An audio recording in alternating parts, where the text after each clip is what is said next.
Fascist Sheikh হাসিনার নির্দেশে NDM chairman Bobby হাজ্জাজকে হত্যা চেষ্টা করা হয়েছে বলে অভিযোগ করেছে জাতীয়তাবাদী গণতান্ত্রিক আন্দোলন এনডিএম। দুপুরে রাজধানী গুলশানের বাসায় সংবাদ সম্মেলনে এই অভিযোগ করেন ববি হাজ্জাজ নিজেই। সংবাদ সম্মেলনে জানানো হয়, শনিবার সকালে তার গুলশান বাসভবনে ছাত্রলীগের এক কর্মী প্রবেশের চেষ্টা করলে দেহরক্ষীদের হাতে ধরা পড়ে। পরে সন্দেহভাজন সে ছাত্রলীগ কর্মী প্রাথমিক জিজ্ঞাসাবাদে জানায়, নিষিদ্ধ রাজনৈতিক দল আওয়ামী লীগ ও শেখ হাসিনার নির্দেশে নজরদারি ও হামলার পরিকল্পনার উদ্দেশ্যে সে সেখানে গিয়েছিল। আটকের পর তার মোবাইল ফোনেও এই সংক্রান্ত প্রমাণ পেয়েছে পুলিশ।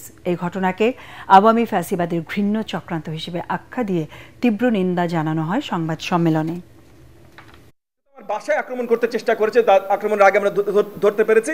বিস্ফোরক তারা মারবেন, নিক্ষেপ করবেন, এগুলো মেসেজে ছিল যে আজকে কাজ শেষ করতে হবে। এটা ছাত্রলীগের পক্ষ থেকে এসে পারে, ছাত্রলীগের যে নেতার নাম বললো, সবগুলো একই সূত্রে গাথা এবং সবগুলোর বটের মূল হলো শেখ হাসিনা।